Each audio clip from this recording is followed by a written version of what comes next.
चलें स्टार्ट करते हैं आर्नल्ड।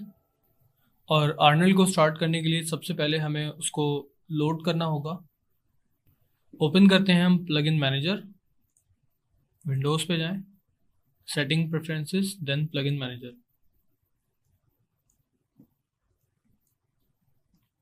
यहाँ पर आप स्क्रॉल डाउन करें थोड़ा और आप देखेंगे थोड़ा ही नीचे आपको mtoa.mll यानी कि माया टू आर्नल्ड, अगर ये बाय डिफ़ॉल्ट लोड हुआ है तो उसको ऑटो लोड पे चेक लगा दें। अगर ऑलरेडी लगा हुआ है तो दैट मीन ओके, अगर नहीं हुआ तो इन दोनों पे चेक लगा दें आप। तो उसके बाद फिर हम अपने हाइपरशेड का जो बटन है उसके बराबर में आप देखेंगे लेफ़्ट पे आपके पास डिस्प्ले रेंडर सेटिंग्स, इसको क्लिक करेंगे तो आपके पास यहाँ पे रेंडर यूजिंग के अंदर यानी कि जितने भी रेंडरर के ऑप्शंस हैं यहाँ पे आपको आर्नल्ड रेंडरर नज़र आ जाएगा। ठीक है, चलें स्टार्ट करते हैं अपने सीन से। तमाम रेंडर इंजन अपने साथ अपने शेडर्स और लाइट्स लेकर आते हैं। अभी हमने अपने पूरे सीन को जिस शेडर के थ्रू शेड किया हुआ है वो माया का अपना शेडर है, ब्लिन या लैम्बर्ट या फोंग। हमने देखना ये है कि हम किस तरह से अब इसको आर्नल्ड में यूज़ कर सकते हैं या उसको कन्वर्ट कर सकते हैं। तो अपना हाइपरशेड ओपन कर लें आप। जैसे ही आप हाइपरशेड ओपन करेंगे आपके पास क्रिएट की जो विंडो है यहाँ पे आप देखिएगा कि माया के नीचे आपके पास आर्नल्ड सेपरेट आ रहा है। इस आर्नल्ड के अंदर आप देखेंगे तो इसके अपने कुछ टेक्सचर्स हैं, लाइट्स हैं, इसके शेडर्स हैं, इसकी यूटिलिटीज़ हैं। तो हम इनमें से शेडर्स और लाइट को विजिट करेंगे। शेडर पे क्लिक कर दें और शेडर पे क्लिक करने के बाद आप अपना कोई भी एक शेडर ग्राफ कर लें। जैसे मैं रूफ टॉप को ले लेता हूँ, उसको मैं ग्राफ कर लेता हूँ। और उसके बाद शेडर्स के अंदर से हम जिस शेडर को यूज़ करेंगे वो होगा AI स्टैंडर्ड सरफेस। इसको क्लिक कर लें, क्रिएट कर लें। जैसे ही आप इसको क्रिएट करेंगे आपके सामने यहाँ पर दो नोड्स बन जाएंगी। एक होगी आपकी SG नोड जो कि शेडिंग ग्रुप नोड कहलाती है, जिसका मैं आपको पहले भी बता चुका हूँ, SG नोड। और दूसरी होगी आपकी शेडर की नोड। ठीक है, तो शेडर की नोड के अंदर कुछ ऑप्शंस देख लेते हैं। क्लिक करें शेडर की नोड को, एट्रीब्यूट्स में आ जाएं। इसके सबसे ऊपर आपके पास टाइप आ रही है, टाइप के अंदर से आप अपने शेडर को किसी भी दूसरे शेडर में कन्वर्ट कर सकते हैं। उसके नीचे बेस और स्पेकुलर के दो ऑप्शंस हैं जो हम यूज़ करेंगे। बेस के अंदर सबसे पहले आपके पास वेट है जो कि हमारे पास ब्लिन के अंदर, अगर मैं दोनों shader side by side open कर लूँ, हमारे पास ब्लिन के अंदर यहाँ पे डिफ्यूज़ था जो कि अब यहाँ पे वेट है। और वेट के नीचे अगर आप देखेंगे कलर, जिसका मैं स्लाइडर अगेन के कोई भी आप कलर उसमें सेलेक्ट कर सकते हैं। वही चीज़ ब्लिन में हमारे कलर के थ्रू थी जिसमें हमने अपना टेक्सचर्स कनेक्ट किया हुआ है। उसके नीचे है डिफ्यूज रफनेस और मेटलनेस। ठीक है, नीचे आ जाएं स्पेकुलर के ऊपर। ब्लिन के अंदर भी देख लें स्पेकुलर, क्योंकि ब्लिन एक डिफरेंट आर्किटेक्चर पे काम करता है और आर्नल्ड के जितने भी शेडर हैं ये सब फिजिकली एक्यूरेट शेडर्स होते हैं। इसके जो स्पेकुलर के एट्रीब्यूट्स हैं और जितने दूसरे एट्रीब्यूट्स हैं वो तमाम के तमाम फिजिकली वैल्यूज़ पे बेस करते हैं। स्पेकुलर के अंदर सबसे पहले हमारा वेट आ जाएगा, यानी कि स्पेकुलर का कितना वेट होना चाहिए सीन के अंदर और उस वेट का कितना कलर होना चाहिए। उसकी रफनेस यानी कि वो कितना ब्लर होना चाहिए, आसान लफ्ज़ों में समझने के लिए हम रफनेस को ब्लर कह सकते हैं। उसके नीचे उसका IOR। उसके बाद अनाइजोट्रॉपी आप यहीं से कंट्रोल कर सकते हैं और अनाइजोट्रॉपी की रोटेशन आप यहाँ से दे सकते हैं। ठीक है, तो ये बहुत बेसिक एट्रीब्यूट्स हैं। उसके बाद हमारे पास सब सरफेस होगा जो कि हम इसको आगे रिव्यू करेंगे दूसरी क्लासेस में। ये एक एडवांस शेडर है। आर्नल्ड के जितने भी शेडर्स हैं या जितने भी रेंडर इंजन के अपने शेडर्स होते हैं ये तमाम के तमाम काफ़ी डिटेल शेडर्स होते हैं। हम अपने सीन को सबसे पहले कन्वर्ट करना शुरू करेंगे माया से आर्नल्ड के अंदर।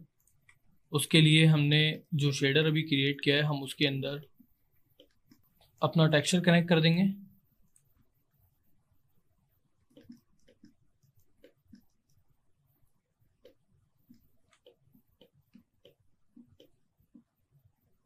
आउट कलर को अगेन ड्रॉप किया बेस कलर के ऊपर। ठीक है, यानी कि मैंने अपने बेस के अंदर जो कलर था उसके अंदर मैंने ये टेक्सचर कनेक्ट कर दिया। और उसके बाद इस ऑब्जेक्ट को मैंने सेलेक्ट किया या जहाँ जहाँ मेरा ये शेडर लगा हुआ था मैंने वहाँ पे जाके सेलेक्ट करके अपने शेडर को अप्लाई कर दिया। इसी तरीके से मैंने ग्राउंड में अगर ये टेक्सचर लगा रखा है, शेडर लगा हुआ है, तो मैं इसको कन्वर्ट कर लूँगा। शेडर अप्लाई कर दें, देन उसके अंदर आप कलर की नोट डाल दें। ठीक है, इसी तरीके से हम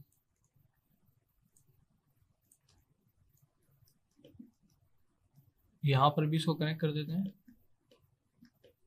ठीक है, और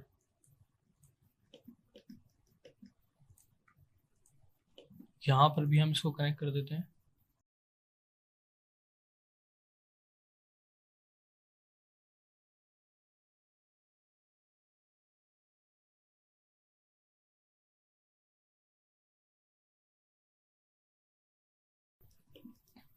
अब हमने वो तमाम शेडर्स को कन्वर्ट कर दिए जो कि टेक्सचर्स जिनके अंदर प्लग हुआ हुआ था।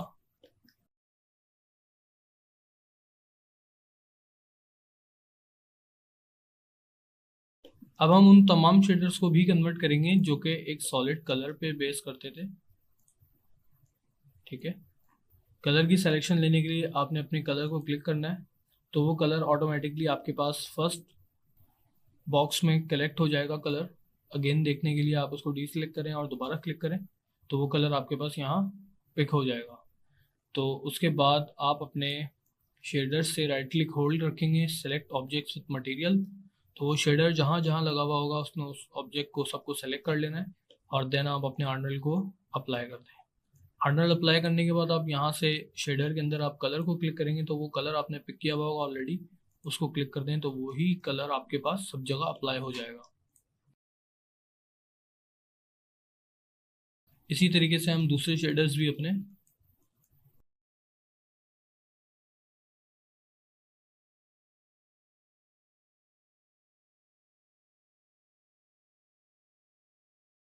बहरहाल लेट सपोज कि हमने सारे शेडर्स कन्वर्ट कर लिए। अब हम देखते हैं कि लाइट्स हम किस तरह से कन्वर्ट कर सकते हैं। ओके, तो हमारे पास 4 लाइट्स थी जो कि हमने अपने सीन को लिट किया था, जिसमें इनको अनहाइड कर लेते हैं और रेंडर पैनल ओपन कर लेते हैं और अपने कैमरे से एक दफ़ा रेंडर ले लेते हैं।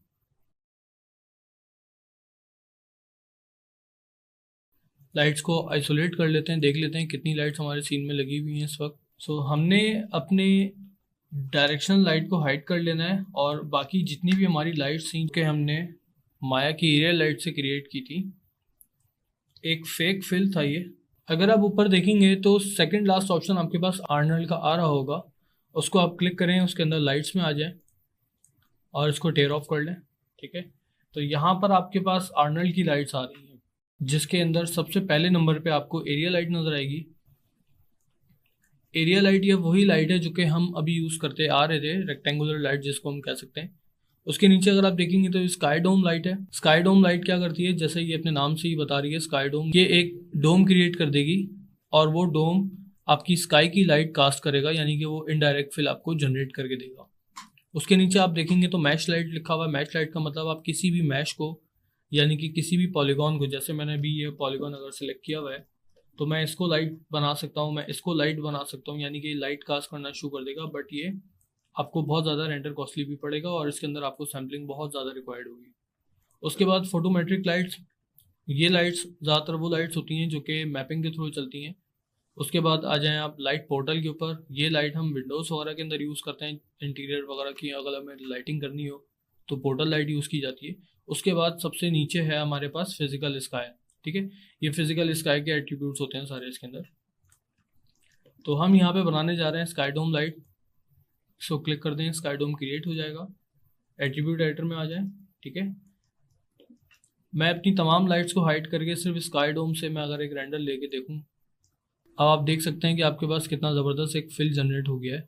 ठीक है, ये हमारा इससे पहले रेंडर था जो कि हमने मैनुअली माया की लाइट के थ्रू हमने एक फिल जनरेट किया था, और यहाँ पे हमारे पास एक स्काई का, यानी कि स्काई डोम लाइट का हमारे पास एक फिल जनरेट हो चुका है, जो कि आपको काफ़ी हद तक दूसरे वाले, यानी कि जो हमने इससे पहले लाइट सेटअप किया था उससे काफ़ी हद तक आपको तब्दील नज़र आ रहा होगा और काफ़ी अच्छा फिल नज़र आ रहा होगा। यानी कि कोई भी जगह ऐसी आपको नहीं नज़र आ रही जहाँ पे बिल्कुल 100% आपके पास ब्लैक पिक्सल नज़र आ रहे हो, यानी कि शेडोज हों। और जैसा कि आप देख सकते हैं कि हमारे पास हर शेडर का अपना एक एट्रीब्यूट है जो कि काफ़ी डिफरेंट बिहेव कर रहा है उस लाइट के साथ, क्योंकि पहले जो लाइट्स थी वो सारी माया की लाइट्स थी और माया के शेडर थे, और अब जो सारी लाइट्स हैं, या अभी तो फ़िलहाल एक ही लाइट हमने इसमें सीन में ऐड की है, और इसके साथ जितने भी शेडर हैं तकरीबन वो आर्नल्ड के अपने शेडर हैं। तो आर्नल्ड के अपने जो शेडर हैं वो तमाम के तमाम, जैसा मैंने पहले भी बताया, कि वो फिज़िकली बेस्ड होते हैं। तो उसके थ्रू जब हम काम करते हैं और जब फिजिकली लाइट्स के साथ हम काम करते हैं तो हमारे सीन के अंदर एक डिफरेंट लुक आना शुरू हो जाता है। हम थोड़ा सा और उसको रिफाइन करते हैं। एट्रीब्यूट एडिटर ओपन कर लें स्काईडोम के। स्काईडोम के एट्रीब्यूट देख लेते हैं। सबसे पहले हमारे पास कलर है, उसके बाद इंटेंसिटी है, फिर रेजोल्यूशन है। ठीक है, स्काईडोम लाइट के अंदर हम ज़्यादातर HDR को यूज़ करते हैं। इसको क्लिक करें, फाइल पे आ जाएं। ठीक है, और आप अपनी कोई भी HDR ओपन कर लें। ओके, सो मैंने एक HDR सेलेक्ट की है और मैं इसको प्लेस कर रहा हूँ। अब हम इसका एक रेंडर लेते हैं, कीप कर लें अपने रेंडर को और अगेन रेंडर ले लें। अब आप देखेंगे कि आपकी लाइट के अंदर एक फिल के अंदर एक डिफरेंट लुक आ रहा है। आपने अपनी लाइट की इंटेंसिटी नहीं चेंज की, आपने जस्ट उसके अंदर एक HDR ऐड कर दिया है, इनपुट दे दिया उसका। तो उसकी वजह से क्या हुआ कि पहले अगर हम रिव्यू करें अपनी लाइट के ऊपर, तो पहले वाली जो हमारी लाइट थी जिसका एक सिंपल वाइट कलर था, उसने हमारे सीन को हर तरफ से लिट कर दिया था। हमारे सीन को हर तरफ से उसने लाइट्स प्रोजेक्ट करना शुरू कर दी थी, यानी कि लाइट उसने हर तरफ से मारना शुरू कर दी। अब जब हमने उसको एक HDR मैप लाइट के अंदर प्लग कर दिया, इनपुट दे दिया उसका, तो उसके बाद उस लाइट ने HDR को रीड किया, और आप मेरे व्यू पोर्ट पे देख सकते हैं कि ये मैंने HDR लगाया है। ठीक है, तो इस HDR के अंदर जहाँ जहाँ मेरे पास ब्लैक पिक्सल्स हैं वहाँ से लाइट कास्ट नहीं हो रही, और जहाँ जहाँ वाइट पिक्सल्स हैं या ब्राइट पिक्सल्स हैं वहाँ से उसने लाइट कास्ट करना शुरू कर दी। तो मेरी जो सन की डायरेक्शन इस वक्त बन रही है, जो कि मेरे HDR के अंदर सन का जो भी पॉइंट होगा, लेट सपोज अगर इस जगह पे मेरे सन का पॉइंट है, इस जगह पे, तो वो यहाँ से अच्छी लाइट कास्ट करेगा। और अगर मेरे HDR के अंदर इस जगह से जहाँ जहाँ पे ट्रीज हैं, यहाँ पे अगर डार्क पॉइंट्स हैं, तो वो यहाँ से कम लाइट जनरेट करेगा। तो इस तरह से स्काईडोम लाइट के अंदर HDR ऐड करने से हमें एक डायनामिक फिल मिलता है, जो कि देखने को भी काफ़ी अच्छा लगता है। आप मुख्तलिफ लाइट्स इसके अंदर ऐड करके अपने फिल को ट्राई कर सकते हैं कि आपको किस तरह का फिल चाहिए और किस तरह का नहीं। आप अपनी लाइट को रोटेट करके भी देख सकते हैं। अगर मैं इसमें IPR रन करता हूँ तो देखिएगा,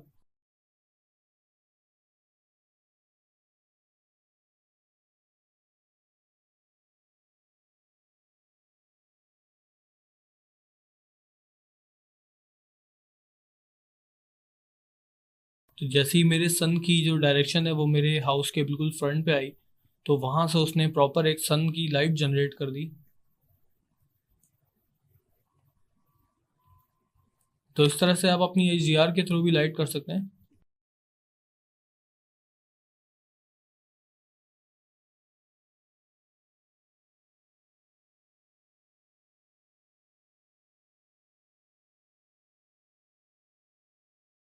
ठीक है, चलें हम इसको फाइनल करेंगे।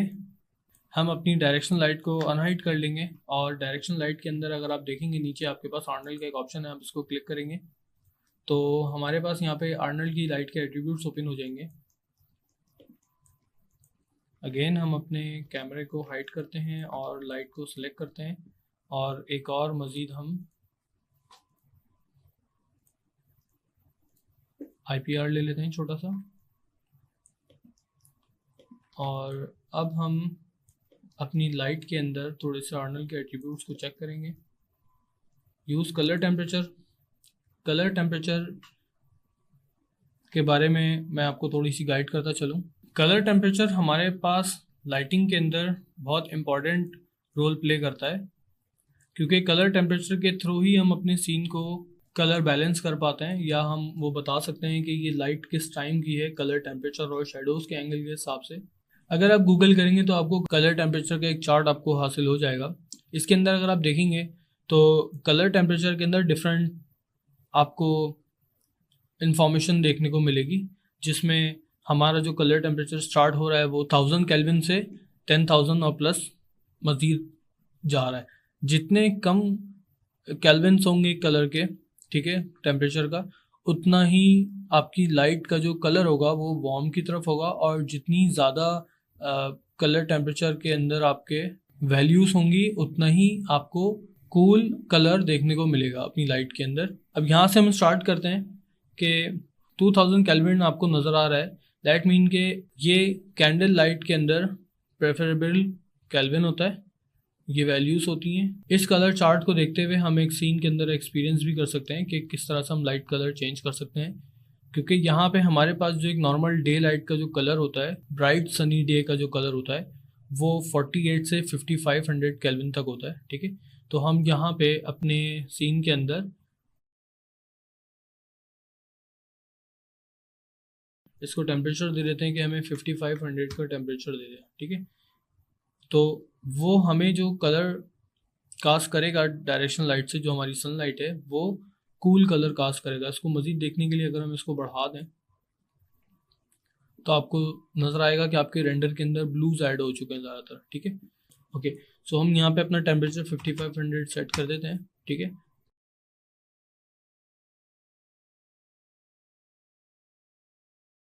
लाइट एंगल भी थोड़ा सा चेंज करके देख लेते हैं।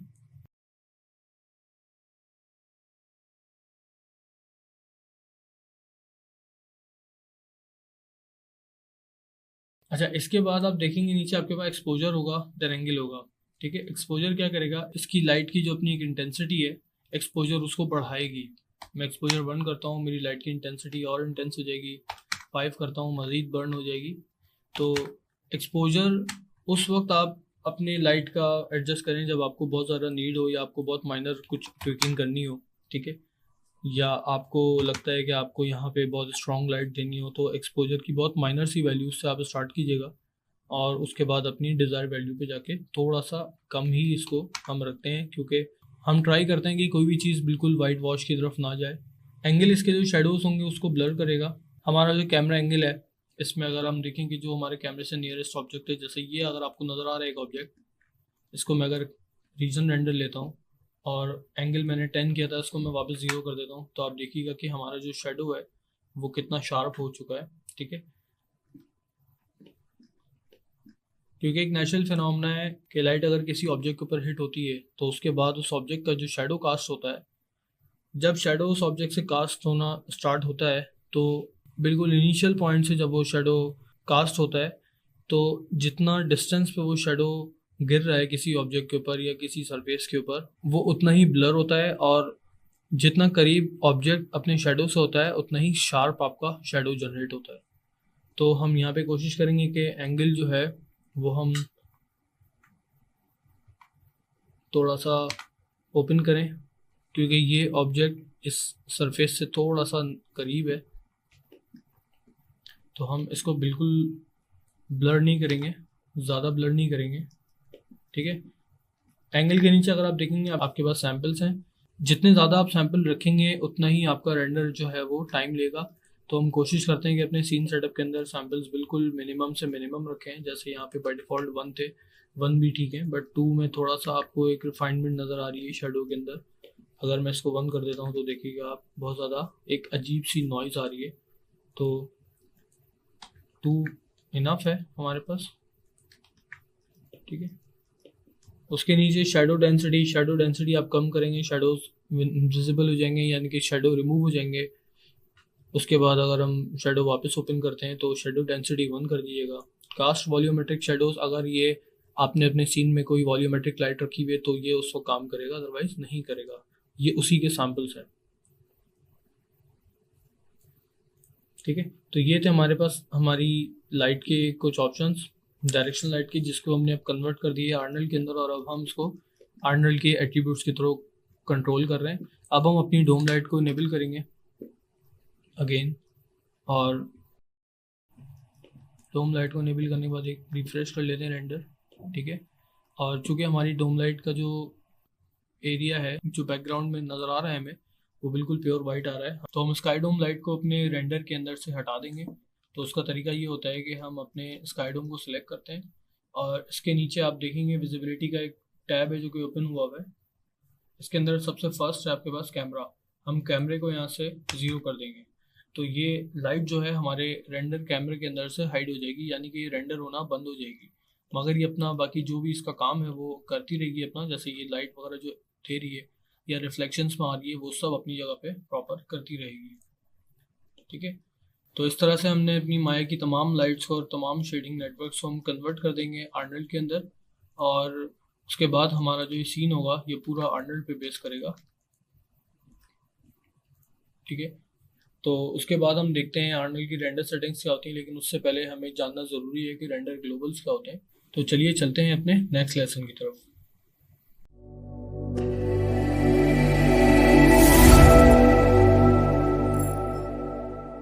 रेंडरिंग स्टार्ट करने से पहले हमें रेंडर ग्लोबल्स के बारे में जानना बहुत ज़रूरी है, क्योंकि रेंडर ग्लोबल्स के थ्रू ही आप अपनी रेंडरिंग को परफॉर्म कर पाते हैं।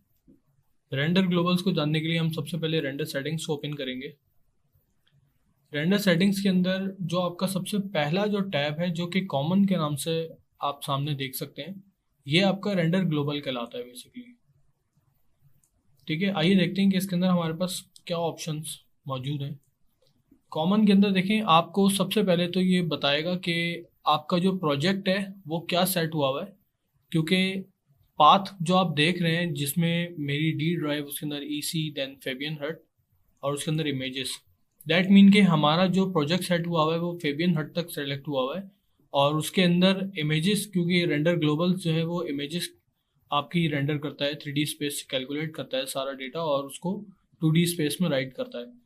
तो वो जो इमेजेस राइट करेगा ये उसका पाथ होगा। ठीक है, ये आप अपने फाइल प्रोजेक्ट विंडो से जाके आप देख सकते हैं कि हमारा जो प्रोजेक्ट है वो इस वक्त फेबियन हट सेलेक्टेड है, और उसके अंदर जो इमेजेस का पाथ है वो इमेजेस के अंदर ही आ रहा है। इसको अगर आप मैं ब्राउज करता हूँ तो वो मुझे बता देगा कि मेरी इमेजेस का फोल्डर कहाँ पर है। ठीक है, तो यहाँ से भी आप अपने प्रोजेक्ट को पता कर सकते हैं कि मेरा प्रोजेक्ट कौन सा सेलेक्ट हुआ हुआ है। देन उसके नीचे अगर आप देखेंगे फाइल नेम, रेंडर ग्लोबल्स के साथ आप माया को ये बताते हैं कि वो किस फॉर्मेट में और किस पाथ में किस कैमरे के साथ वो आपका सीक्वेंस या स्टिल इमेज रेंडर करता है। ठीक है, तो सबसे पहले हम देखते हैं फाइल नेम प्रीफिक्स। यहाँ पर आपने अपनी फाइल का नाम सेव करना है। लेट सपोज मैं यहाँ रख देता हूँ फेबियन हट। ठीक है, जैसे ही मैं इसको नेक्स्ट करता हूँ तो यहाँ पे फाइल नेम मेरा अपडेट हो जाएगा fabianhut.exr। देन मैं अपना इमेज फॉर्मेट इसको बोलता हूँ कि नहीं, मुझे exr नहीं चाहिए, मुझे लेट सपोज के png चाहिए, jpeg चाहिए या dpexr चाहिए। हम फिलहाल यहाँ पे इसको png रख लेते हैं। ठीक है, png के मज़ीद जो फॉर्मेट्स हैं उसके अंदर वो int8 और int16, मैं इसको 16 कर देता हूँ। देन उसके अंदर कलर स्पेस में हम जाते हैं तो व्यू ट्रांसफॉर्म ही इसको डिफ़ॉल्ट रहने दें। ठीक है, उसके बाद हम यहाँ पे बताते हैं कि हमारी फ्रेम है या सिंगल है या एनिमेशन है। ठीक है, इसको हम मज़ीद सीक्वेंस सेंटर में एक्सप्लोर करेंगे कि ये ऑप्शन क्या होते हैं। उसके बाद अगर आप आ जाए नीचे फ्रेम रेंज के ऊपर, तो फ्रेम रेंज उस वक्त इनेबल होगी आपकी जब यहाँ से हम इसको बताएंगे कि हम किस एक्सटेंशन पे जा रहे हैं और क्या हमारा नेमिंग कन्वेंशन होना चाहिए। हम फिलहाल इसको सिंगल फ्रेम ही करते हैं। ठीक है, उसके बाद आप इसको बताएंगे कि आपका जो रेंडरेबल कैमरा है वो क्या है। लेट सपोज मेरा कैमरा 1 है, या मैं अपने किसी और पर्सपेक्टिव से, या मैं यहाँ से कोई कैमरा ऐड करना चाह रहा हूँ। हमने इसको बता दिया हमारा कैमरा 1 जो है हमारा रेंडरेबल कैमरा होगा। ठीक है, उसके अंदर हमें अल्फ़ा चैनल लाजमी चाहिए, और उसके बाद हम इमेज साइज़ पे आ जाते हैं। अभी इस वक्त मेरा जो इमेज साइज़ है वो मैंने कस्टम किया है। यहाँ पे मैं आपको एक बात बताता चलूँ कि मैंने अपने फ्रेम को थोड़ा सा फ्रेम किया है, रीफ्रेम किया है बेसिकली, क्योंकि मुझे थोड़ी सी फ्रेमिंग आउट लग रही थी तो मैंने इसको रीफ्रेम किया है, और मैंने कुछ जगहों पे बेवलिंग भी की है। तो ये आपकी अपनी रिक्वायरमेंट के ऊपर है कि आपको अपना फ्रेम कितना अच्छा, कितना बेहतर बनाना है, या आपको और मज़ीद जितनी इसमें डिटेल्स ऐड करनी है। कुछ प्रॉप्स हैं जो मिसिंग हैं इसमें, जैसे मैंने ऊपर का जो मेटेलिक हैंड जो बना हुआ था और नीचे जो कुछ पॉट्स वगैरह बने हुए थे वो मैंने फ़िलहाल नहीं बनाए, टाइम की शॉर्टेज की वजह से मैं नहीं कर सका उसको। बट हाँ, हम ये ज़रूर करेंगे कि हम यहाँ पे कोई चीज़ बना के रख लेंगे कोई और। आप जैसे यहाँ पे भी एक वुडन स्टूल रखा हुआ है, तो हम यहाँ पे कोई और ऐसा प्रॉप ऐड कर दें, या यहाँ पे कुछ और जो ये जो एक ट्यूब बनी हुई है, बेसिकली लाइफ सेविंग ट्यूब कह सकते हैं इसको, इसकी जगह हम कुछ और प्रॉप ऐड कर सकते हैं। मैंने यहाँ पे नीचे कुछ स्टोन्स मज़ीद ऐड किए हैं। ये स्टोन है, ये स्टोन है, ये स्टोन्स हैं, ठीक है। सिंपल मॉडल है, कोई इतना हार्ड एंड फास्ट नहीं। जस्ट सिलेंडर लेके मैंने उसको एक थोड़ा सा प्लेस किया है और इसकी मैंने पोजीशन स्केलिंग चेंज की है। इन पूरे ग्रुप की मैंने पोजीशन स्केलिंग चेंज की है। तो ये छोटी छोटी एडजस्टमेंट है जो मैंने की है अपने फ्रेम के हिसाब से, फाइनल रेंडर टचअप के हिसाब से, यानी कि फाइनल रेंडर स्टार्ट करने से पहले मैंने कुछ स्टेप्स इसके लिए हैं। तो बताने का मकसद ये था कि मैंने अपना जब थोड़ा सा फ्रेम री एडजस्ट किया तो मुझे थोड़ी चीज़ों की एडजस्टमेंट करने की ज़रूरत पड़ी। तो मुझे लगा कि मेरी जो विथ है वो थोड़ी कम होनी चाहिए और हाइट जो है वो थोड़ी ज़्यादा होनी चाहिए, तो मैंने इसको अकॉर्डिंगली एडजस्ट किया, ठीक है। अच्छा, यहाँ पे मैं एक चीज़ और बोलता चलूँ कि आप अगर अपने कस्टम कोई भी साइज़ रखते हैं तो आपने कभी भी पिक्सल एक्सपेक्ट रेशियो को नहीं छेड़ना, ये हमेशा 1 होना चाहिए। अगर ये आपका 1 से पॉइंट किसी भी वैल्यू में चले जाता है, 1.1 या 0.9 0.8, तो आपकी जो इमेज है वो डिस्टॉर्ट हो जाएगी, ठीक है।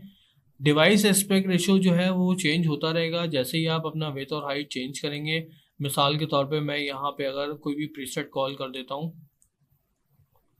लेट से मैं HG1080 ले लेता हूँ, तो देखिए मेरा डिवाइस एस्पेक्ट रेशियो चेंज हो गया, ठीक है। तो जैसे ही आप अपनी विड्थ और हाइट कस्टमाइज करेंगे, आपका जो डिवाइस एस्पेक्ट रेशियो है वो ऑटोमेटिकली एडजस्ट हो जाएगा, ठीक है। बाकी चीज़ों पे हम इतना एम्फेसाइज नहीं कर रहे। देन उसके बाद फिर हम आगे बाकी अपनी रेंडर सेटिंग्स को देखेंगे नेक्स्ट लेसन के अंदर। तो इस लेसन में हमने कवर किया मेन हमारा जो डिफ़ॉल्ट रेंडर ग्लोबल्स हैं, इनका सेट होना बहुत ज़रूरी है किसी भी रेंडर करने से पहले। तो यहाँ पे मैं एक और आपको बात बताता चलूँ कि जब भी हम कोई रेंडर कॉल करते हैं तो हम जो रेंडर व्यू के अंदर अपने देख रहे हैं, इसकी एक कॉपी आपके प्रोजेक्ट के अंदर इमेजेस के अंदर टेम्प का एक फोल्डर होगा, उसके अंदर आपकी कॉपी सेव होती रहेगी। अभी जो मैंने रेंडर लिया है वो फेबियन हट अंडरस्कोर 1 के नाम से आ रहा है, क्योंकि फेबियन हट मेरी फाइल का नाम है, ठीक है। और ये जो 1 आ रहा है ये आपका पहला वो फ्रेम है टाइम स्लाइडर का जिसके ऊपर इस वक्त मेरा मार्कर मौजूद है, ठीक है। इस फ्रेम के ऊपर मैं रेंडर ले रहा हूँ, पहले फ्रेम के ऊपर। तो ये फाइल नेम के साथ पहला फ्रेम मुझे मार्क करके दे रहा है, यानी कि ये फेबियन हट 1 मेरा पहला फ्रेम है, ठीक है। तो यहाँ से भी आप अपनी इमेजेस को फोटोशॉप में जाके चेक कर सकते हैं। बहरहाल ये प्रॉपर वे नहीं है हमारे रेंडर को आउटपुट लेने का, हम इस पे भी डिस्कस करेंगे अपने नेक्स्ट लेक्चर के अंदर। तो चलिए चलते हैं अपने नेक्स्ट लेक्चर के अंदर जिसमें हम अपने फाइनल फ्रेम को रिव्यू करेंगे और इसके अंदर जो इशू आ रहे हैं नॉइस के, और अगर हमने अपनी लाइट फाइनल कर ली है, अपने शेडर्स फाइनल कर लिए हैं, तो हम इसकी नॉइस को क्लीन करेंगे और देन उसके बाद हम अपने फाइनल रेंडर की तरफ बढ़ते हैं। चलते हैं नेक्स्ट लेसन की तरफ।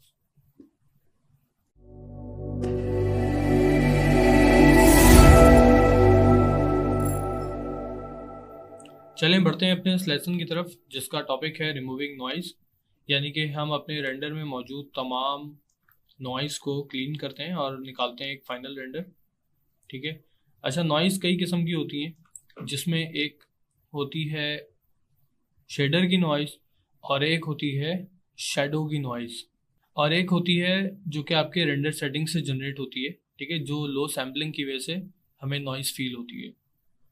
तो हम नॉइज़ को स्टेप बाय स्टेप रिव्यू करते हैं। सो नॉइज़ को रिव्यू करने से पहले हमें रेंडर सेटिंग्स के अंदर आर्नल रेंडर का एक टैब है, हमें इसको देखना ज़रूरी है क्योंकि इसकी वजह से ही आपको समझ में आएगी कि नॉइज़ किस वजह से जनरेट हो रही है, ठीक है। इसके लिए हमें एक सीन फाइल सेटअप करना होगी। हम एक न्यू सीन ले लेते हैं और इसको हम सेटअप कर लेते हैं जल्दी से।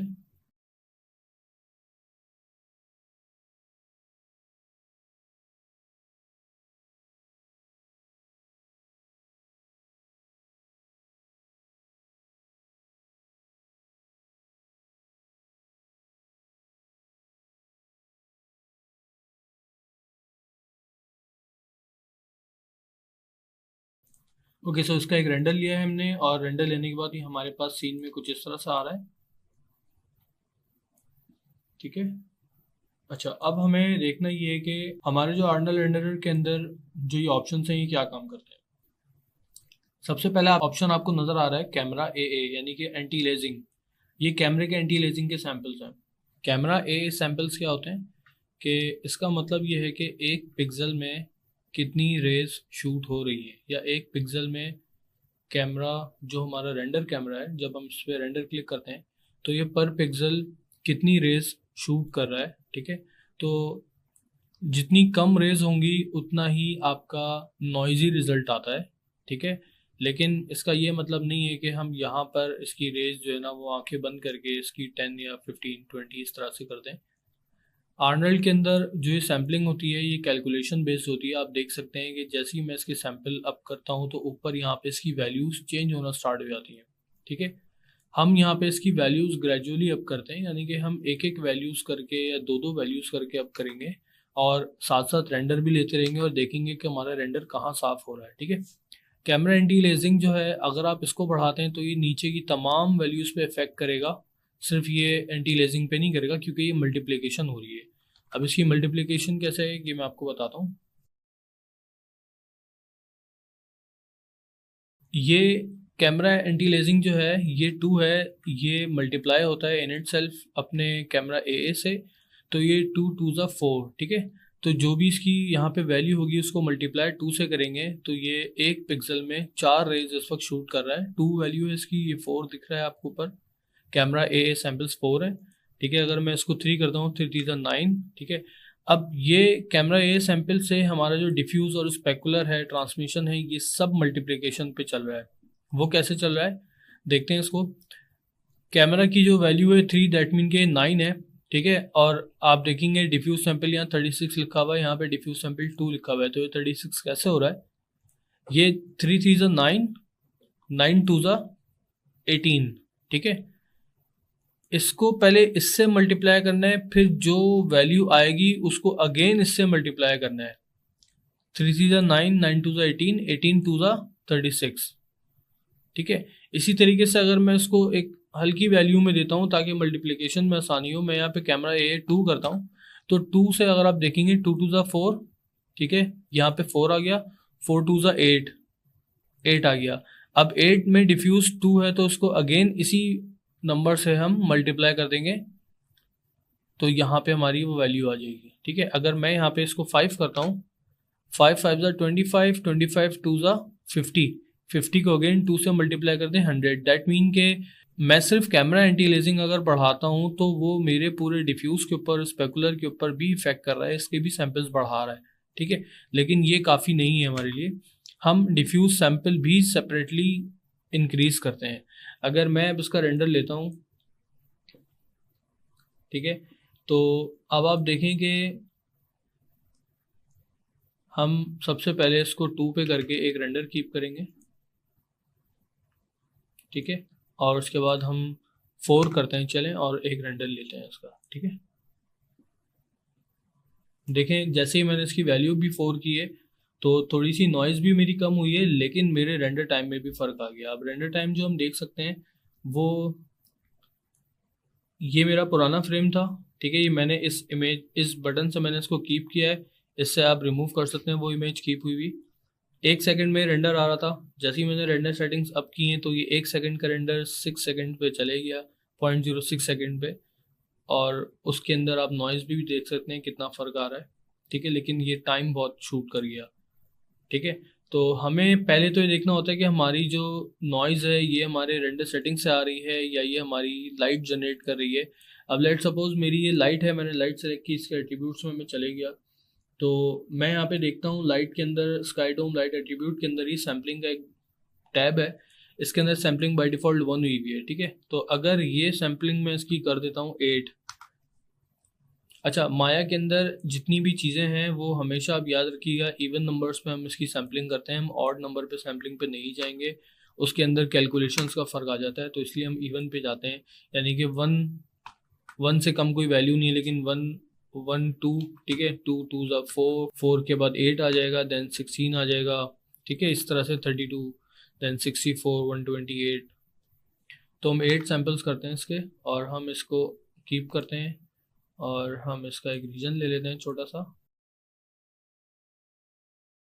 तो अब आप देखेंगे मैंने रेंडर सेटिंग्स अप नहीं की, लेकिन मैंने अपनी लाइट के अंदर से थोड़े सैंपल अप किए तो मेरी ये नॉइज़ क्लीन हो गई। ठीक है, आप ये देखें, सबसे पहला रेंडर मेरा जो कि एक बिल्कुल बेसिक लाइट और बेसिक मेरे रेंडर सेटिंग्स पे था, उसके बाद मैंने थोड़ी सी रेंडर सेटिंग ऊपर की, और रेंडर सेटिंग ऊपर करने के बाद मैंने नेक्स्ट रेंडर में, बजाय कि मैं मज़ीद रेंडर सेटिंग ऊपर करूँ, मैंने थोड़ी सी लाइट के अंदर भी सैम्पलिंग मैंने ऐड कर दी।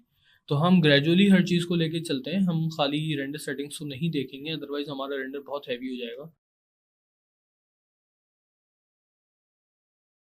अब अगर इस इमेज के अंदर मैं देखूंगा तो मुझे थोड़ी थोड़ी नॉइज़ और मज़ीद नज़र आ रही है। ठीक है, तो अब मैं क्या करूँगा कि ये जो नॉइज़ है, अब देखिएगा कि मैंने पहले तो एंटी लेजिंग से अपनी नॉइज़ कंट्रोल की, उसके बाद मैंने लाइट से अपनी नॉइज़ कंट्रोल की। अब आप देखेंगे कि ये जिस जगह पे नॉइज़ आ रही है ना, ये जगह मेरी इनडायरेक्ट लाइट की जगह है। ठीक है, और ये जो टॉप का जो फेस है, ये वाला जो फेस है, ये वाला जो फेस है, यहाँ पे ज़्यादातर मेरी लाइट जनरेट हो रही है और ये शेडो है। तो अब ये जो शेडो वाली नॉइज़ है, ये इनडायरेक्ट लाइट की भी हो सकती है और लाइट के शेडोज़ की भी हो सकती है। तो मैं यहाँ पे अपनी जो डिफ्यूज़ है, कैमरा ए के नीचे जो डिफ्यूज़ है, ये बेसिकली आपकी इनडायरेक्ट लाइट की बाउंसिंग है। हम इसको और बढ़ाते हैं, हम इसको 3 करते हैं। ठीक है, इसको हम कीप करते हैं और यहाँ से हम एक रीजन रेंडर लेंगे। अब जब हमने रीजन रेंडर लिया तो आप देख सकते हैं कि हमारी नॉइज़ में थोड़ा फ़र्क आ गया है। ठीक है, तो इसी तरीके से हम इसको 4 करते हैं और हम एक और कीप करके रीजन रेंडर ले लेते हैं।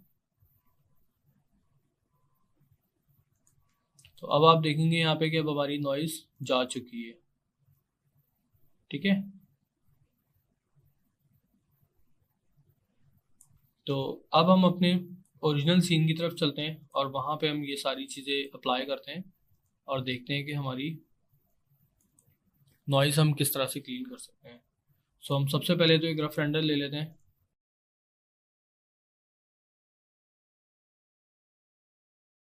ओके, सो हमारा रेंडर कंप्लीट हो चुका है और अब हम अपने रेंडर को नॉइज़ फ्री करने जा रहे हैं।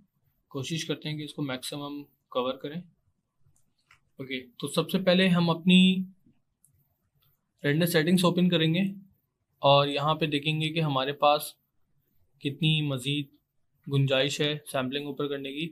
मज़ीद आगे बढ़ने से पहले एक और चीज़ मैं आपसे क्लियर करना चाहता हूँ, वो ये कि हम कोई भी सीन में जब काम कर रहे होते हैं और उस सीन के अंदर अगर हमने ट्रिपल एस यानी कि सब सरफेस स्कैटरिंग या ट्रांसमिशन, अगर हमारे सीन में कहीं पर भी वो ऑब्जेक्ट या वो मटेरियल मौजूद नहीं है तो हम इसको ज़ीरो करके हम अपना रेंडर टाइम सेव करेंगे। इसी तरह से हमारे सीन में अगर कहीं वॉल्यूम नहीं है तो हम इसको ज़ीरो कर देंगे, स्पेकुलर्स नहीं है तो हम इसको ज़ीरो कर देंगे। लेकिन स्पेकुलर के बगैर कोई सीन जनरेट नहीं होता। यहाँ पे मेरे सीन में स्पेकुलर काफ़ी ज़्यादा मौजूद है। जैसे यहाँ पे अगर आप देखेंगे पोस्ट बॉक्स के अंदर मेरे पास यहाँ इसके ऊपर स्पेकुलर मौजूद है, विंडोज़ के ऊपर स्पेकुलर मौजूद है। ठीक है, तो इसी तरह से ये जो सैम्पलिंग चलती है, ये डिफ्यूज़ जो है मेरी इनडायरेक्ट की सैम्पलिंग है। स्पेकुलर आप देख सकते हैं जो लिखा हुआ है, एग्जैक्टली स्पेकुलर की ही सैम्पलिंग है ये। इसके नीचे ट्रांसमिशन है जो कि रिफ्रैक्शन है, ये इसकी सैम्पलिंग है। और इसी तरह से ट्रिपल एस और वॉल्यूम इनडायरेक्ट की सैम्पलिंग है सारी। ठीक है, तो हम सबसे पहले तो ये करते हैं कि अपनी लाइट्स को देख लेते हैं। हमारी जो लाइट है इसके अंदर अगर सैम्पलिंग 1 है तो मिनिमम सैम्पलिंग 8 तो हम फिलहाल इसको कर देते हैं। ठीक है, उसके बाद हम एक रीजन रेंडर लेते हैं। रीजन रेंडर लेने का फ़ायदा ये होता है कि आपको बार बार पूरा फ्रेम रेंडर नहीं लेना पड़ता और आपकी पूरी की पूरी फ्रेम की जो रेंडरिंग कॉस्ट है वो आपकी कवर रहती है। अब जैसे ही मैंने लाइट को देखें, मैंने कोई रेंडर सेटिंग्स अपनी ऊपर नहीं की, ना ही मैंने कोई और मटेरियल से मैंने कुछ छेड़ा। मैंने जस्ट अपनी लाइट के सैम्पलिंग 8 कर दिए, तो जिसकी वजह से मेरी ये जो एक गंदी नॉइज़ बन रही है, ये नॉइज़ मेरी क्लियर होना स्टार्ट हो गई। ठीक है, अब दूसरी चीज़ हम ये देखेंगे कि हमारी ये जो नॉइज़ बन रही है, अच्छा कोशिश करें कि आप अपना ऐसा रीजन लें जिसके अंदर आपके हाईलाइट और शेडोज़ दोनों एरिया कवर हो रहे हो। ठीक है, अब जो रीजन मैंने भी सेलेक्ट किया हुआ है इसके अंदर आप देख सकते हैं कि ये वाला पार्ट मेरा हाईलाइट्स का है और ये वाला पार्ट मेरा मिड टोन और शेडोज़ का चल रहा है। तो यहाँ पे आपको डायग्नोस करने में आसानी रहेगी। मैं यहाँ पे अपने कैमरा सैम्पल्स जो हैं वो मैं 3 करता हूँ, डिफ्यूज सैम्पल भी मैं यहाँ पे 3 करता हूँ। देन एक रेंडर लेते हैं और डेफिनेटली ये हमारा टाइम थोड़ा सा बढ़ना शुरू हो जाएगा रेंडर का। फ्रेम रेंडर हो चुका है हमारा। इससे पहले वाली इमेज जो हमने कीप नहीं की, लेकिन हम यहाँ पे रीड कर सकते हैं बआसानी कि हमारा जो फ्रेम है उसमें हमारी कितनी नॉइज़ शामिल है। यहाँ पे हम देख सकते हैं, अगर मैं इसको जूम करूँ तो देख सकते हैं कि ये मेरे पास एक नॉइज़ बन रही है। ठीक है, लेकिन बहरहाल ये हम बहुत ज़्यादा जूम करने से भी देख रहे हैं। अगर मैं इसको अपने ओरिजिनल फ्रेम पे देखूंगा तो मुझे यहाँ पे इतनी अच्छी नॉइज़ नज़र नहीं आ रही, लेकिन थोड़ी थोड़ी मुझे यहाँ पे फील हो रही है। तो उसकी वजह से मैं करूँगा कि मैं अपना फाइनल जो कैमरा सैम्पल्स है मैं उसको एक और मैं अप करूँगा और देन मैं इसको रेंडर लेता हूँ।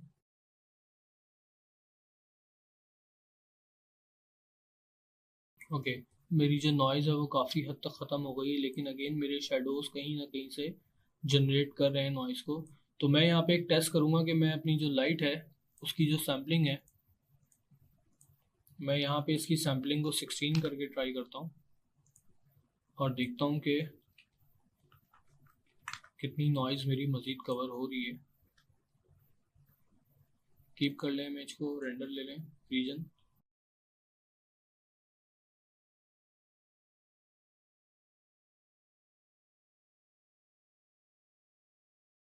ओके, सो यहाँ पे हम देख सकते हैं।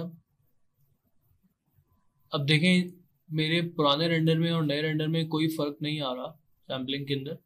इसका मतलब ये है कि मेरे पास रेंडर सैम्पलिंग मैंने 16, यानी कि मुझे 16 करने की ज़रूरत नहीं है।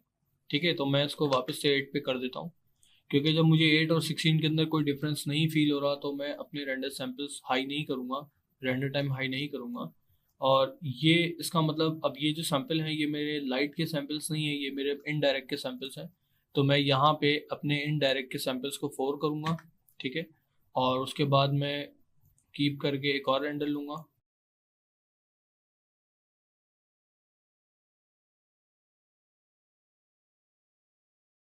ओके, सो हमारा रेंडर कंप्लीट हो चुका है। हम इसको थोड़ा सा इन करते हैं, जूम करते हैं, और अब हम देखते हैं। आप देख सकते हैं कि ये अब जो मेरे पास सैंपल आ रहे हैं, देखें before after, before and after. तो इसी तरीके से हम अपनी सैम्पलिंग को मज़ीद रिफ़ाइन करेंगे, लेकिन अब मैं बहुत ज़्यादा अगर जूम इन करके देखूंगा तो मुझे डेफिनेटली फ़र्क नज़र आ जाएगा। लेकिन हम अपने रेंडर टाइम्स को और अपने हार्डवेयर को देखते हुए भी रेंडर टाइम्स को हाई करेंगे। ठीक है, अब हम समझते हैं कि पूरा हमारा जो एक प्रोसेस है नॉइज़ फ्री करने का वो हमारा कंप्लीट हो चुका है। और अब हम एक फुल रेंडर ले लेते हैं।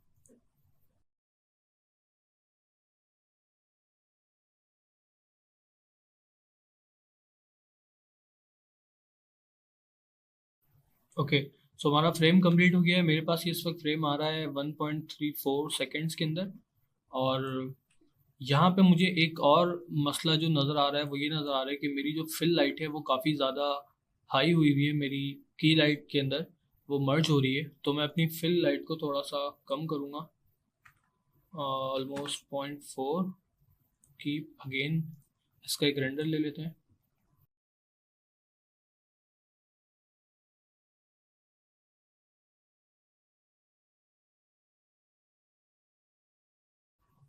ओके, सो मुझे कुछ बेहतर लग रहा है क्योंकि मेरी की लाइट इस वक्त मेरी फिल से काफ़ी सेपरेट हो चुकी है। अगर मैं पुराना रेंडर देखूँ तो ये काफ़ी लिट है और ये मुझे बेहतर लग रहा है। ठीक है, इसी तरह से इसमें मज़ीद लाइट की गुंजाइश मौजूद है, इसमें मज़ीद लाइट को बेहतर कर सकते हैं।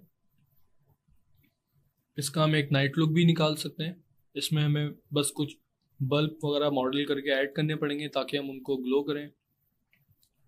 और इसके अंदर एक और चीज़ है जो कि रिमेनिंग है, जो कि आर्टवर्क के अंदर यहाँ पे एक बड़ा सा शेडो जनरेट हो रहा था किसी चीज़ का इस पार्ट में, तो हम उसको भी कवर करते हैं। उसके लिए हम अगेन अपने रेंडर्स को नीचे ले आते हैं और एक रेंडर लेके चेक करते हैं कि हमारा जो 1.5 मिनट का फ्रेम है वो कितनी देर में आ रहा है इस रेंडर सेटिंग्स के ऊपर। क्योंकि इससे फ़ायदा ये होता है 0.02 सेकेंड में, इससे फ़ायदा ये होगा कि अब मैं अपना IPR इंजन ऑन करूँगा। फाइल सेव कर लेंगे पहले, अपना IPR ऑन करेंगे। ठीक है, और IPR ऑन करने के बाद हम यहाँ पर जो भी काम करेंगे वो यहाँ पे अपडेट होता रहेगा। अगर मैं 1.5 मिनट का फ्रेम ले लेता हूँ तो उसके बाद मुझे हर एक्शन परफॉर्म करने के बाद 1.5 मिनट तक वेट करना पड़ेगा ताकि वो रेंडर हो। और इस तरह से मैं जो मैंने रेंडर सेटिंग्स मैंने -2 पे मैंने डीलेजिंग अपनी रखी है, उससे फ़ायदा ये होगा कि मैं फ़ौरन से अपनी रेंडर सेटिंग्स चेक कर सकता हूँ। आई मीन कि फ़ौरन से मैं उसका रेंडर लेके देख सकता हूँ।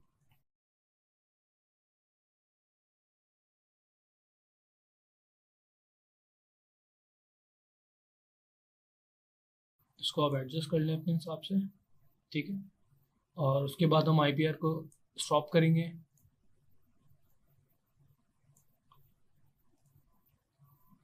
एक और हल्की सेटिंग पे रेंडर ले लेंगे।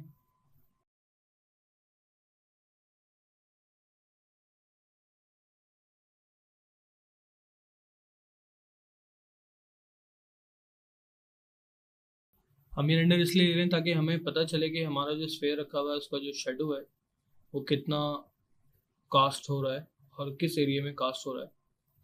अब अगर हम यहाँ देखते हैं कि हमारा जो ग्राउंड है, ठीक है, ये देखें, ये हमारा इससे पहले वाला फ्रेम था और ये हमारा करंट फ्रेम है। इसके अंदर आप देखेंगे कि हमारे ग्राउंड पे एक शेडो का ग्रेडियंट बन चुका है, ठीक है।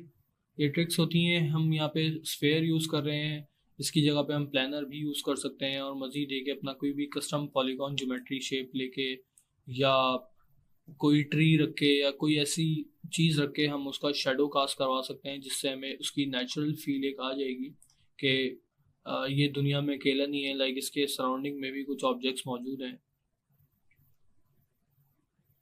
ठीक है। इसकी बहुत सारी ट्रिक्स होती हैं, हम इसको मज़ीद जैसे जैसे हम आगे बढ़ते चले जाएंगे हमें इसकी चीज़ें समझ में आना शुरू हो जाएंगी कि हम इसकी किस तरह से और मज़ीद ट्रिक्स करके अपने रेंडर को और अच्छा बना सकते हैं। तो फ़िलहाल हम यहाँ पे इसको स्टॉप करते हैं और अपनी रेंडर सेटिंग्स को रिस्टोर करते हैं, ठीक है। चलते हैं अपने अगले लेसन की तरफ, जिसमें हम ये देखेंगे कि किस तरह से हम एक सीक्वेंस रेंडर निकाल सकते हैं और उसके बाद फिर हम उसकी किस तरह पॉलिशिंग कर सकते हैं।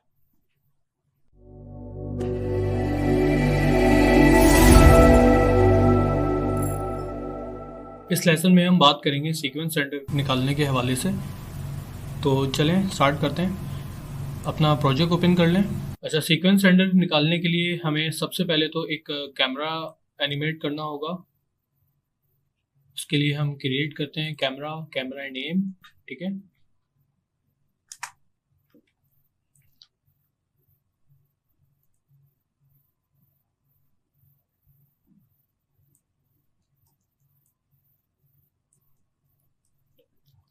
अपने कैमरे को सेट कर लें।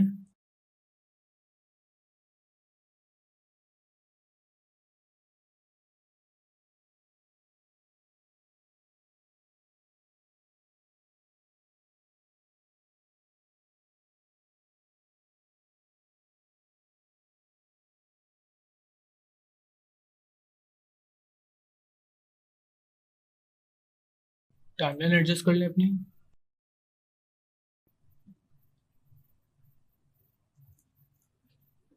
कैमरा एडजस्ट कर लिया हमने और अपनी टाइमलाइन हमने बता दी कि हमें 50 फ्रेम पे एक एनिमेशन बनानी है, ठीक है। तो हम अपने कैमरे को फर्स्ट फ्रेम पे की कर लेंगे, प्रेस S फॉर की, ठीक है, और देन 50 पर आएंगे।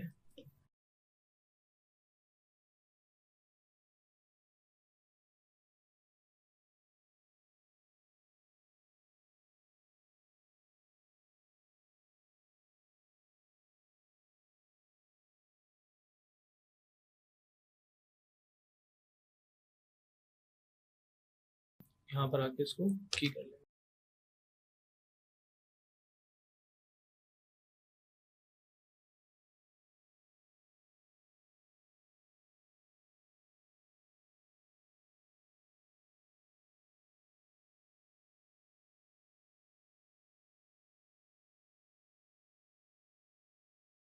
फर्स्ट फ्रेम पे कैमरे को थोड़ा सा और एडजस्ट कर लेते हैं।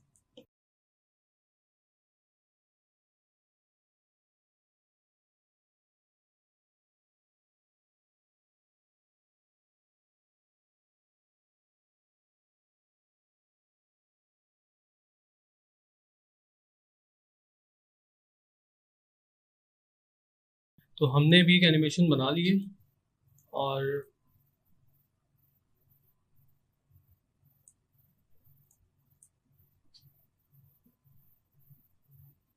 इसको हम थोड़ा सा रिफाइन कर लेंगे रेंडर डालने से पहले।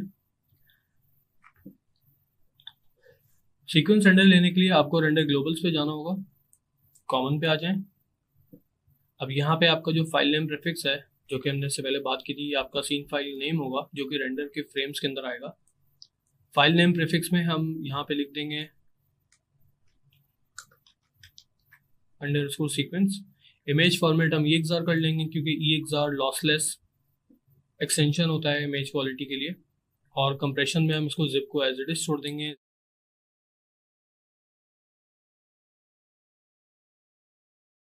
नीचे अगर आप देखेंगे तो यहाँ फ्रेम एनिमेशन एक्सटेंशन होगा। अगर यहाँ से हम इसको चेंज नहीं करते तो आप देख सकते हैं ये क्योंकि सिंगल फ्रेम पे सेलेक्ट हुआ हुआ है तो ये एनिमेशन रेंडर नहीं करेगा। तो यहाँ से हमें इसको एनिमेटेड सीक्वेंस के लिए हमें इसका एक्सटेंशन और फ्रेम की जो सेटिंग है वो हमें चेंज करनी पड़ेगी। तो सबसे कॉमन यूज होने वाली जो सेटिंग है वो है नेम देन फ्रेम। ये जो हैश टैग लगा हुआ है इसका मतलब है फ्रेम नंबर, जो कि आपके ये नीचे वो फ्रेम होंगे जो हम एनिमेट कर चुके हैं अभी। तो यहाँ से हम इसको नेम फ्रेम एक्सटेंशन सेलेक्ट कर लेंगे। जैसे ही हमने एक्सटेंशन सेलेक्ट किया तो आप देखिएगा कि आपके पास ऊपर प्रीव्यू आ रहा है फाइल नेम का जो कि स्टार्ट और एंड फ्रेम है, ठीक है। तो ये जो आप देख रहे हैं ये 4 डिजिट्स आ रहे हैं, ये 4 डिजिट्स बेसिकली आपकी फ्रेम पैडिंग है। हम यहाँ से फ्रेम पैडिंग अगर 2 कर लेते हैं तो ये 0 1 से स्टार्ट करेगा और 10 तक जाएगा। तो जब ये 100 करेगा तो 100 के बाद ये दोबारा 0 1 से आ जाएगा। तो आपने देखना होता है कि आपकी जो टाइम लाइन है वो कितने डिजिट पर है, यानी कि अभी मेरी टाइम लाइन 2 डिजिट पर है क्योंकि 50 मेरा लास्ट फ्रेम है तो ये 2 डिजिट है। तो अगर हमारी टाइमलाइन 3-4 डिजिट पे होती है तो उस हिसाब से हमें पैडिंग को भी 3-4-5 या जो भी हमारा एक रिक्वायरमेंट है हमें उस हिसाब से करना होता है। अभी फ्रेम पैडिंग मैंने 2 की हुई है, ठीक है। और उसके बाद हमें स्टार्ट फ्रेम क्योंकि हमारा 1 है, एंड फ्रेम हमारा 50 है तो हमें यहाँ पे इनपुट देना पड़ेगा 50 का। उसके बाद नीचे आप आ जाए रेंडरेबल कैमरा। जो आपका रेंडरेबल कैमरा है, जैसे हमारा भी कैमरा 2 है, हम इसको सेलेक्ट कर लेते हैं। और इमेज साइज क्योंकि हमारा ऑलरेडी एक सिलेक्टेड है जिसके ऊपर हमने अपनी फ्रेम को कंपोज किया हुआ है, हम उसको नहीं छेड़ेंगे, ठीक है। इसको क्लोज कर लें, फाइल को सेव कर लें। और यहाँ मॉडलिंग के अंदर से आप आते हैं रेंडरिंग के अंदर। रेंडरिंग के अंदर ऊपर आ जाए रेंडर के अंदर, देन बैच रेंडर, ठीक है। बैच रेंडर पे क्लिक कर दें। अब आप देखेंगे नीचे हमारे पास जो कमांड लाइन बार है उसके अंदर आपके पास आपकी रेंडरिंग की परसेंटेज आना स्टार्ट हो जाएगी। आप अपने स्क्रिप्ट राइटर को ओपन कर लें तो उसके अंदर आपके हर फ्रेम की इंफॉर्मेशन आना स्टार्ट हो जाएगी कि आपका जो फ्रेम है वो कितना रेंडर हुआ है, ये सब आपको डिटेल इंफॉर्मेशन दे देगा।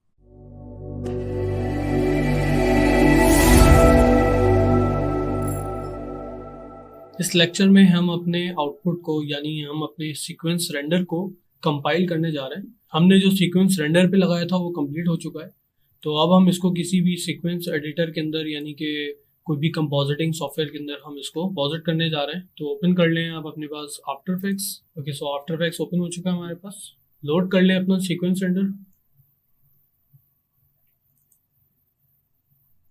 इमेजेस के अंदर बाय डिफॉल्ट ये रेंडर हुआ है, इसको इंपोर्ट करा लें। मेक श्योर कि इंपोर्ट कराते वक्त आपके पास ओपन EXR सीक्वेंस या जिस एक्सटेंशन के ऊपर आपने रेंडर किया है उसके सीक्वेंस पे चेक लगा होना चाहिए। आप इसको इंपोर्ट कर लें। ये इंपोर्ट हो जाएगा। जब आप इसको सेलेक्ट करके चेक करेंगे तो ये 30 FPS पे, और हमारा जो माया था जिस पर हमने रेंडर किया सीक्वेंस वो 24 FPS पे। तो मेक श्योर कि आपका जो फ्रेम पर सेकंड है वो राइट हो। इसके लिए हमें इसको ठीक करने के लिए इंटरप्रेट फुटेज पे जाते हैं, मेन करते हैं इसको, ठीक है। और यहाँ से हम इसको 24 कर देंगे। ओके, अब हम इसकी कॉम्प ले लेते हैं। एक हमारे पास रेंडर लोड हो चुका है हमारा कंपोजिट के सॉफ्टवेयर के अंदर, ठीक है। अच्छा, यहाँ पे मेरे पास एक छोटा सा इशू आ रहा है जो कि मेरे माया के अंदर आर्नल्ड एक्टिवेशन का इशू है। तो आपको ये छोटा सा एक बुक वाटर मार्क नज़र आ रहा होगा, इसको इग्नोर कीजिएगा। अच्छा, ये जो ब्लैक एरिया हमारे पास मौजूद है ये क्योंकि अल्फा में है हमारे पास, ठीक है। तो हमें इसके पीछे कोई बैकग्राउंड लगाना है। तो हम सबसे पहले कोई अपनी ऐसी इमेज लोड कर लेंगे स्काई की जो हमें बेहतर लगती हो। जैसे मैंने गूगल से इमेज सर्च की थी और वो मैंने इसको ओपन की है, ठीक है। ये स्काई की इमेज है। हम इस स्काई की इमेज को अपनी कॉम के अंदर डाल देते हैं और उसको हम लेयर के नीचे रखेंगे, ठीक है। अब हमारा जो स्काई है उसका एक्चुअल साइज ये है। हम कोशिश करेंगे कोई ऐसा वो ले लें एरिया जो हमारे एनवायरनमेंट से मैच भी कर जाए और ज़्यादा प्रॉब्लम भी ना जनरेट करे, ठीक है।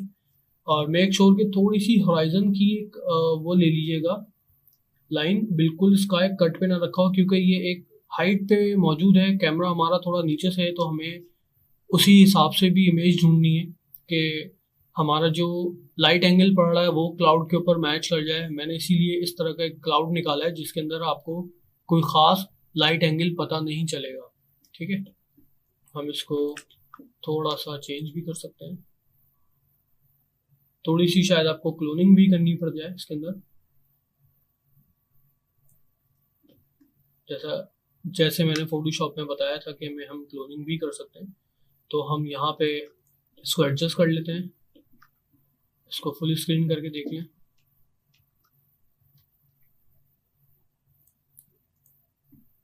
ठीक है, अब हम इसके ऊपर चाहें तो अपनी एक एडजस्टमेंट लेयर रख के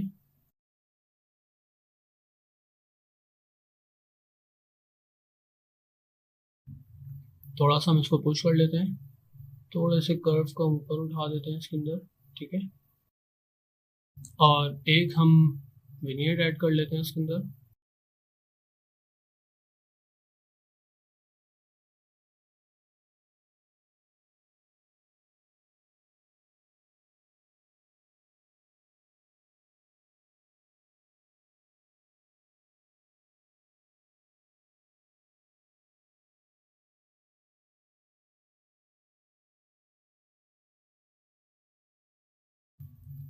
थोड़ी सी ओपेसिटी इसकी डाल दें, गिरा दें, और इसके ऊपर एक हम और सॉलिड अप्लाई करेंगे, थोड़ी सी वार्म टोन के अंदर।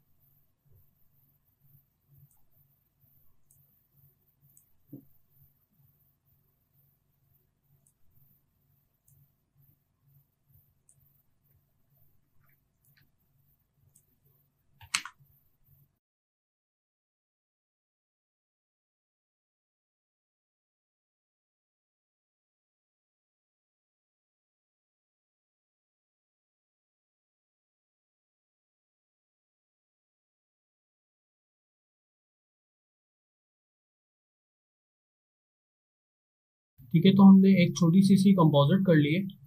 अब हम इसको प्ले करके देख लेते हैं, रैम प्रीव्यू बना लेते हैं अपने कीबोर्ड से। नम पैड के अंदर जो जीरो का बटन है उसको आप प्रेस करें तो ये एक रैम प्रीव्यू बना लेगा, ठीक है। उसके बाद हम इसको रेंडर ले लेंगे एक MP4 के अंदर।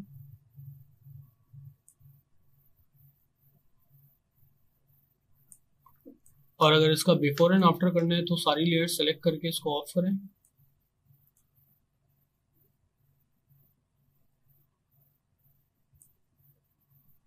लेयर ऑफ करके आप इसके अंदर बिफोर एंड आफ्टर चेक कर सकते हैं और अपने हिसाब से इसकी थोड़ी सी एडजस्टमेंट भी कर सकते हैं, ठीक है। हम इसको रेंडर में ऐड कर लेते हैं, ऐड टू रेंडर क्यूब, और यहाँ से हम इसके एक क्विक टाइम निकाल लेते हैं।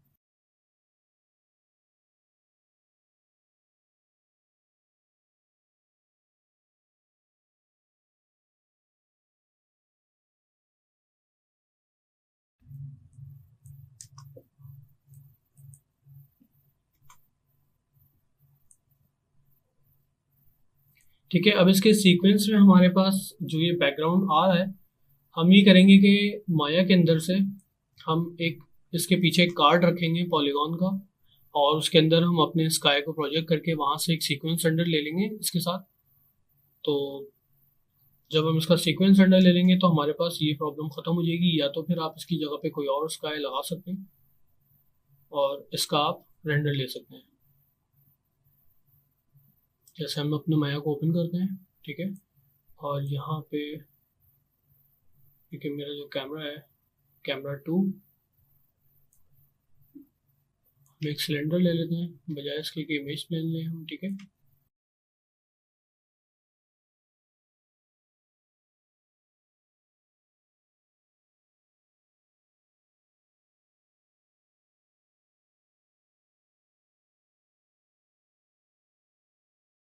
लैम्बर्ट अप्लाई करते हैं इसके ऊपर। लैम्बर्ट अप्लाई करने के बाद इसके अंदर हम फाइल कनेक्ट करेंगे, फाइल के बाद हम इसके अंदर एक टेक्सचर लगा देंगे अपना, जो हमारा टेक्सचर था, ठीक है। और अब हम इसको से एक्सप्रेस करते हैं। इसकी हमने यूवीज करनी है।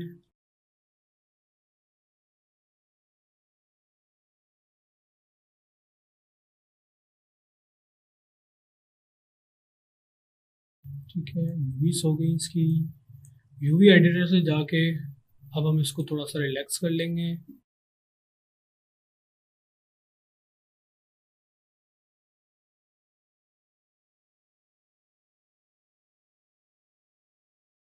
और जो एरिया हमारे कैमरे में आ रहा है इस वक्त,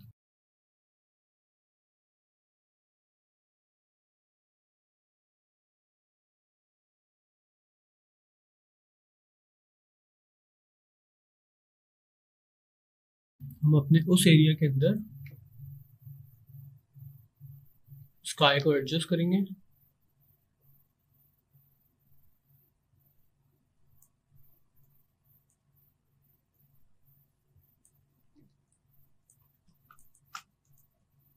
ठीक है, ये हमारा कैमरा जो है इस एरिया को कवर कर रहा है, तो हम इन 3 फेसेस को डिलीट कर देते हैं।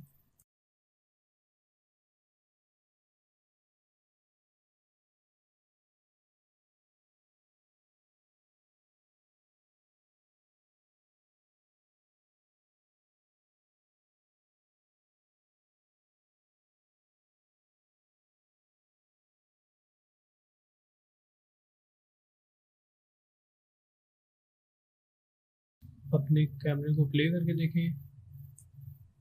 ओके, सो अभी भी आ रहा है, तो हम इसको थोड़ा सा और सेटल डाउन करते हैं। ठीक है,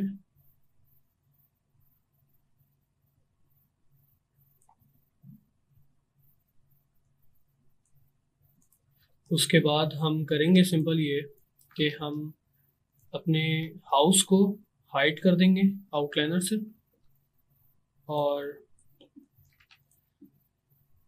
हाइपर शेड ओपन करेंगे। हाइपर शेड में हम क्रिएट करेंगे सरफेस शेडर।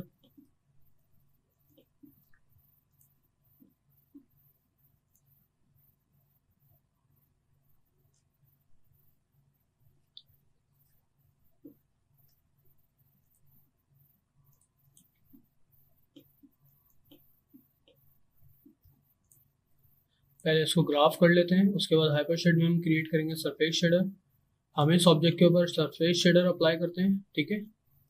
और सरफेस शेडर अप्लाई करने के बाद हमने सरफेस शेडर के कलर के अंदर हमने अपनी फाइल नोड को डाल देना है, जो कि हमारा उसका टेक्सचर है, ठीक है। जो हमने स्काई का टेक्सचर अभी इसके ऊपर लगाया है, वो टेक्सचर हम इस पे सरफेस शेडर लगाने के बाद अप्लाई कर देंगे। सरफेस शेडर क्या करता है, सरफेस शेडर किसी भी लाइट इंफॉर्मेशन को नहीं लेता। तो हमारे सीन में अगर लाइट हो या ना हो, सरफेस शेडर का जो रेंडर होगा वो आपके पास प्रॉपर आएगा। हम एक रेंडर लेते हैं इसका।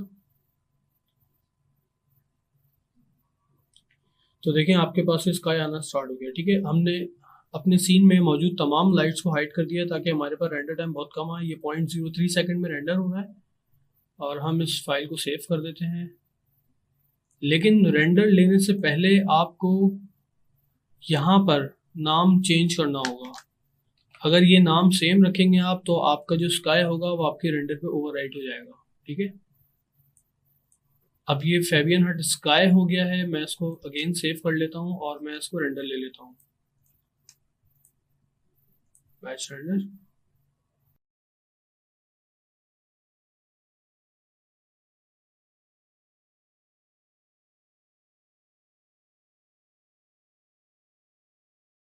ओके, सो हमारा रेंडर कंप्लीट हो चुका है। अगेन हम चलते हैं अपने आफ्टर इफेक्ट्स के अंदर, और यहाँ पे हम कॉल करवा लेते हैं अपने रेंडर को इमेजेस देन स्काई, ठीक है। सीक्वेंस पे चेक लगाना ज़रूरी है, इंपोर्ट करवा दें। इंपोर्ट करवाने के बाद आप इसको अपने सीक्वेंस के नीचे ला के रख दें, सिंपल प्लेस कर दें, तो ये ऑटोमेटिकली यहाँ पे प्लग हो जाएगा। बट अगेन हम इसको इंटरप्रेट फुटेज में जाके इसके फ्रेम पर सेकंड ठीक करेंगे ताकि ये अपनी सीक्वेंस कंप्लीट कर ले, ठीक है। तो इसकी डुप्लीकेट ले लें और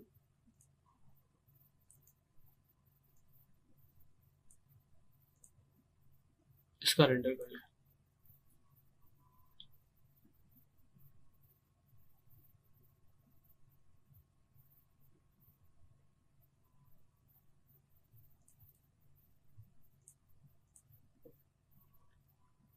तो ये हमारा एनिमेटेड एक सीक्वेंस आपके सामने मौजूद है, ठीक है। तो ये था हमारा लास्ट लेसन और लास्ट स्टेप के अपने रेंडर्स को किस तरह कंपाइल किया जाता है। और इसके अलावा इसमें आप अपने हिसाब से कंपोजिट भी कर सकते हैं काफ़ी सारी चीज़ों को। आप इसके अंदर स्काई को ट्रैक करवा के डाल सकते हैं हर ऑब्जेक्ट की सेपरेटली, जैसे अगर ग्राउंड को सेपरेट कलर ट्रीट करना है या रूफ टॉप का कलर ट्रीट करना है, डोर्स का, विंडोज़ का, जितने भी एलिमेंट्स आपको नज़र आ रहे हैं इन सबके सेपरेटली कंपोजिट के अंदर कलर ट्रीट हो सकते हैं, बशर्ते कि उसके लिए रेंडरिंग आपकी अच्छी होनी चाहिए।